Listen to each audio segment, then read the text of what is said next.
Salut à tous, c'est Laurent et bienvenue dans cette nouvelle vidéo dans laquelle je vais vous montrer comment créer cet effet de lettres en tube 3D. On se retrouve maintenant dans la première partie de cette vidéo dans laquelle je vais vous montrer comment créer ce petit effet de tube 3D. Pour la création de cet effet, eh bien, vous allez commencer par créer un nouveau document. Pour cela, vous faites Fichier, Nouveau, et ensuite vous choisissez le format que vous voulez et vous cliquez sur Créer. Vous allez sélectionner l'outil rectangle et vous allez tracer un rectangle environ de cette proportion. Dans ce rectangle, vous allez appliquer un fond en dégradé. Pour cela, je vous invite à télécharger la bibliothèque de dégradé en or que je vous offre gratuitement en description sous cette vidéo. Et vous allez sélectionner le dégradé en or numéro 100. Ce dégradé, ensuite, vous allez le modifier pour changer sa position à l'intérieur du rectangle. Pour cela, vous cliquez sur l'outil dégradé et ensuite, eh bien, vous allez prendre l'extrémité du dégradé, le placer au milieu et ensuite vous prenez l'autre extrémité du dégradé et vous la placez au milieu aussi. Pour bien avoir le milieu du rectangle, eh bien n'oubliez pas d'activer le magnétisme et ici vous cliquez les paramètres qui sont affichés à l'écran. Sur cette forme rectangle, vous allez arrondir les angles. Ici, je vous invite à zoomer sur une des extrémités du rectangle. Ici, on va aller sur l'extrémité droite. Vous sélectionnez votre rectangle et ensuite dans la barre d'outils contextuels, vous allez sélectionner les angles et ici vous mettez angle arrondi. Par défaut, vos angles arrondis seront à 25%, mais là, pour les besoins de ce tuto, vous allez devoir vous rapprocher de 50% et mettez même 49%, comme ça au moins vous êtes sûr qu'il n'y ait pas de bug à l'affichage ensuite. Vous pouvez maintenant dézoomer et vous gardez bien ce rectangle arrondi de sélectionner puisque maintenant vous allez l'exporter en PNG. Pour cela, vous faites Fichier, Exporter. Vous sélectionnez le format PNG et ensuite dans le menu déroulant zone, vous allez prendre sélection unique. Cliquez ensuite sur exporter et enregistrer votre PNG dans un dossier. Ok, vous pouvez maintenant supprimer cette forme et vous allez maintenant pouvoir créer le lettrage qui va accueillir cet effet de tube 3D. Pour cela, vous allez utiliser l'outil texte artistique. Vous cliquez, vous glissez, vous tracez et ensuite vous allez sélectionner la police de caractère Great Vibes.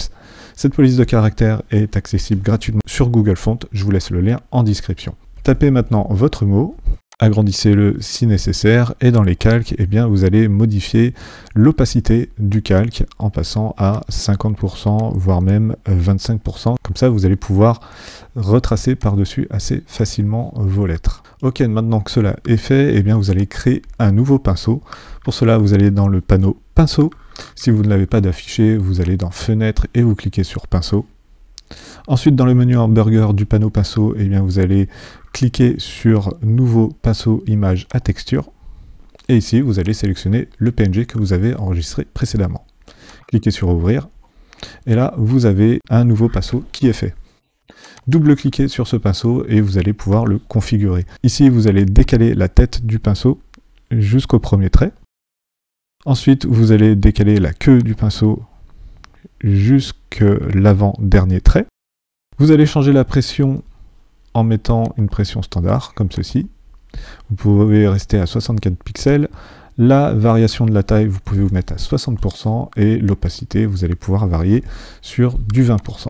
Cliquez sur Fermer et maintenant sélectionnez l'outil pinceau vectoriel et cliquez sur votre pinceau. Ensuite, vous allez activer le stabilisateur dans la barre d'outils contextuels et là, vous allez pouvoir attribuer une longueur de corde qui va vous permettre de beaucoup mieux tracer votre forme. Ici, vous allez commencer à tracer. Et voilà, vous avez un effet de texte en tube qui se crée. Vous n'avez plus maintenant qu'à tracer toutes les lettres de votre design.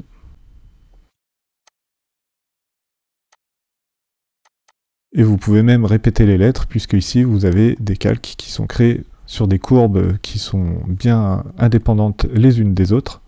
Donc vous pouvez très bien dupliquer une lettre si une lettre se répète. Donc ici, vous faites CTRL-J sur le calque du E, par exemple, et votre lettre sera dupliquée. Comme ça, vous n'avez pas à le retracer. Ensuite, vous pouvez faire en sorte qu'une lettre soit attachée à une autre lettre, et pour cela, vous allez sculpter la lettre.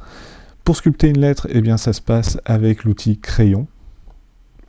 Ensuite, vous activez dans la barre d'outils contextuels l'option Sculpter. Donc ici, vous cliquez bien sur ce bouton. Vous faites en sorte de bien sélectionner le nœud à partir duquel vous allez sculpter la nouvelle lettre. Et là, vous allez tracer la nouvelle lettre. Et voilà, maintenant vous pouvez ajuster vos lettres avec l'outil nœud et vous allez pouvoir voilà, réduire vos lettres, changer un petit peu les courbes et faire en sorte d'avoir un lettrage plutôt sexy. Ok, je vois que j'ai oublié un petit trait juste ici, et bien vous allez pouvoir tracer ce trait-là aussi avec l'outil plume. Ensuite, vous allez dans les pinceaux, vous appliquez le pinceau dessus. Vous voyez qu'ici, mon pinceau il a changé de couleur puisqu'il y a une couleur de trait qui est appliquée. Vous avez juste à supprimer la couleur de trait, donc vous cliquez sur aucun remplissage, et là vous retrouvez la couleur de votre pinceau. Vous pouvez maintenant avec l'outil nœud venir modifier, hop, le trait qui a été tracé précédemment. Et voilà, vous avez créé un lettrage avec un effet de tube. Dans la dernière partie de ce tuto, eh bien, vous allez mettre un petit peu plus en avant ce lettrage-là sur votre composition graphique. Donc ici, vous pouvez aller dans les calques, vous allez sélectionner toutes les courbes, faites CTRL G. Ensuite, dans les traits, eh bien, vous allez cliquer sur mettre à l'échelle les traits. Vous pouvez masquer votre calque qui vous a permis de faire le tracé des lettres. Et maintenant, vous allez pouvoir agrandir le groupe qui contient vos lettres, comme ceci. Voilà. Vous allez pouvoir ajouter un fond avec l'outil rectangle. Donc, vous cliquez et glissez pour créer un grand rectangle que vous passez en arrière-plan. Ce fond, eh bien, vous allez lui attribuer une couleur de remplissage noir. Et maintenant, vous allez pouvoir ajouter hop,